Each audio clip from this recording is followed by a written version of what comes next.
Hello, everyone. Welcome to NeoUnrealist. At this point, the whole left-wing cancel culture thing has become almost a parody of itself. Every week it seems like there's a new rallying cry for the new woke progressives to close their wallets to some business or other. And this week, their target du jour is Olive Garden. I'm not making that up. Hashtag Boycott Olive Garden is trending on Twitter. Yes, that Olive Garden, that chain of casual dining restaurants specializing in quick, cheap, lowest common denominator Italian-American cuisine. I saw a figure where as of 2009, the average check per person at an Olive Garden is something on the order of $15 per person. Now compare that to a more upscale chain, the steakhouse owned by the same holding company, the Capitol Grill. There the average check runs more than $90 a head, so it's no mystery why Olive Garden is more the food of choice for the hoi polloi. I mean, between that and the free breadsticks, I guess you know what you're getting into when you go there.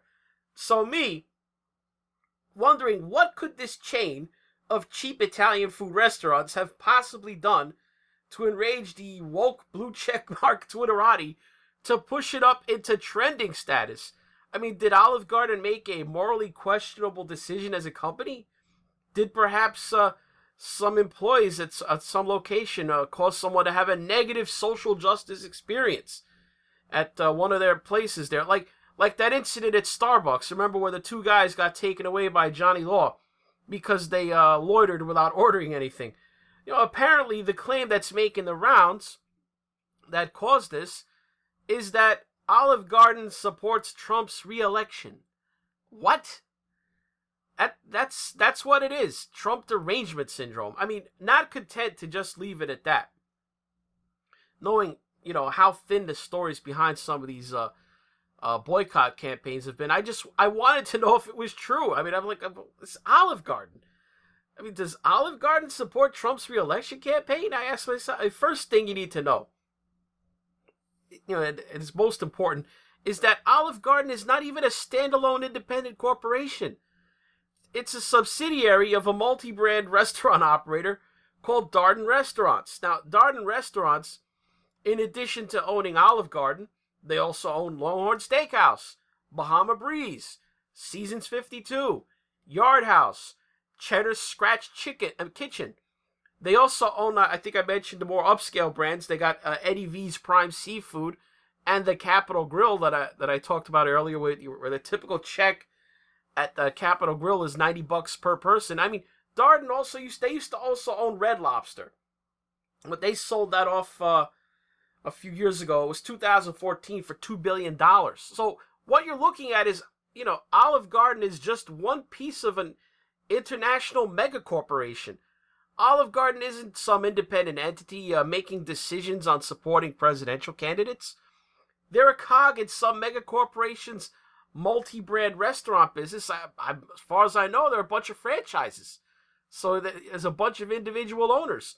So it looks like when you trace this, this misinformation back to patient zero, it turns out that more than 2.5 weeks ago, some dude named Zuriel Sanders, guy goes by the Twitter handle Billy Bob Sanders, he tweeted out a list on August 8th of companies that he claimed support Trump's re-election. Bang, In-N-Out, Chick-Fil-A, Taco Bell, McDonald's, Wendy's, Kentucky Fried Chicken, Pizza Hut, Olive Garden, Waffle House, IHOP, Carl's Jr. I mean, this guy's a kook.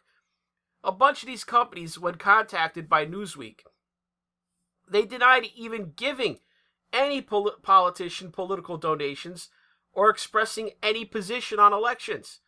Chick-fil-A, Taco Bell, McDonald's, In-N-Out Burger, and IHOP, they all told Newsweek that they don't make political contributions. When this Zuriel Sanders guy was asked to cite his sources, he put out a tweet linking to, among other things, OpenSecrets.org, Salon, things like that. You follow it up, and what do you find? It's fake news. The organizations themselves didn't donate anything. The closest any of this comes to any of them is either some PAC that they're associated with made a donation, But in most cases, all it was that individual employees or owners or someone in an employee or owner's family made a donation. So let's look at the case of, let's just look at another restaurant to see what's going on here. Chick-Fil-A. Now, Chick-Fil-A has given $0 as a business entity to anyone for the 2020 campaign. And FEC records show a grand total of 5. You heard that. 5 people associated with Chick-fil-A who've made a contribution in the 2020 cycle to a Trump campaign or Trump-related PAC. So are these 5 people CEOs, CFOs, chairman of the board, executive vice president types, or people with large ownership stakes? No. Let's break down these 5 people with Chick-fil-A who've contributed these alleged mass sums to the MAGA regime. The largest donor, an inventory control guy down in Arizona. Gee, inventory control. The guy who makes sure that the employees aren't snatching extra ketchup packets out the back of the restaurant. $250 for this big spender. A maintenance man in South Carolina. The freaking janitor, people. $107 and 0 cents. $107 from the guy that sweeps the floor and unclogs the toilets. A real fat cat high roller. And here's another. A woman who is a hospitality hostess. So, what is that? A greeter or a cashier? $102.50. Yeah, real big dark corporate money coming out of there, people. I mean, another lady who is a hospitality hostess, $56.25 year to date. Wow. And another lady who lists herself as self-employed gave $22.50. Year to date, $22.50. So 5 people who amount to a security guard, a janitor, 2 hostesses, and 1 woman of indeterminate job title who gave $22 to Trump, a whopping total of $538.75 between the 5 of them. Boycott Chick-fil-A. Let's do Olive Garden now. You ain't gonna believe this. Olive Garden, you go to the FEC site, you search, you put in the filter for to be affiliated with Olive Garden. It's one guy, a waiter in Austin, Texas, who gave a whopping $210 to date. The dude just gives $35 a month to Trump's Make America Great Again committee, and this makes Olive Garden a pariah. One waiter in Austin's $200 outweighs all the rest of the listed employees' donations to Bernie Sanders, the DCCC, Kamala Harris. For this one waiter in Austin, giving his $35 a month, the entire 800 restaurant operation is put on the naughty list. Look, me, I'm not a big fan of boycotts, but every once in a while, look, it does make sense to hold back your money from a company if they're doing something you really disagree with. The only time I can ever recall ever doing anything like that is when I consciously decided not to watch any NFL games for an entire season when the league was refusing to do anything about the kneeling for the anthem controversy. And, viewership did dramatically lessen, so, it looks like I wasn't the only person that did that. But, usually these things just amount to nothing. Just a bunch of noise on Twitter from people who usually already don't do business with the organization they're saying to stop doing business with anyway. Sometimes it even backfires. Remember that old campaign against Chick-fil-A? When it was found that some members of the family that started the company gave money to organizations in favor of traditional marriage.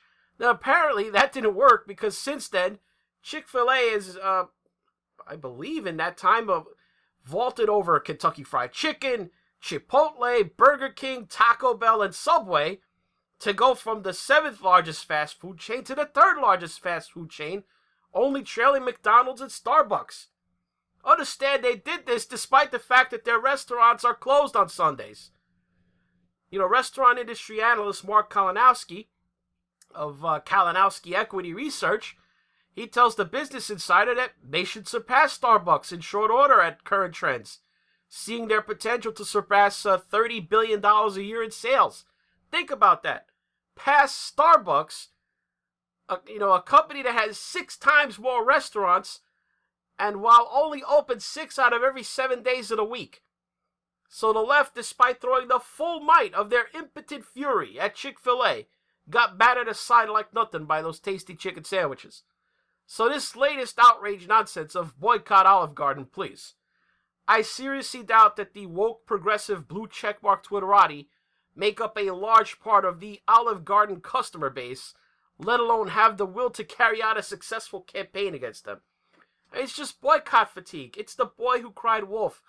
Boycott In-N-Out, boycott Chick-fil-A, Taco Bell, McDonald's, Wendy's, KFC, Pizza Hut, boycott IHOP, Carl's Jr., Waffle House, boycott Applebee's, boycott Outback Steakhouse, Olive Garden, don't go to Equinox or SoulCycle, don't shop at Urban Outfitters, Coachella, or Target. On and on and on. It never ends. Hell with it. I never intended to go to an Olive Garden in the near future. It's just not the kind of place I'd ordinarily pick. But just because it is kind of bull, I'm subtly in the mood for those free breadsticks they keep slinging at you while you wait. That's all for this NeoUnrealist. If you want to help the channel out, hit like for this video, leave a comment below. Click on the subscribe button if you don't already sub the channel. Hit the notification bell next to it. Set it to all to keep up with newer content. If you want to support the channel more directly, toss your hard-earned dollars into the tip jar and fund that next fettuccine alfredo or eggplant parmesan that the left seems to think will fund the Trump 2020 campaign. Follow the links below in the description to subscribe, Star, PayPal, or if you're watching this on BitChute, just use the green tip pledge button on the video player. Now, if you've lasted this long through a video of me rambling about the fortunes of some generic casual dining restaurant and somehow pissing off the left because a waiter in Austin gave Trump $200, tick off another hash mark toward the Die Hard achievement. Well, that's all for now. Thanks for watching.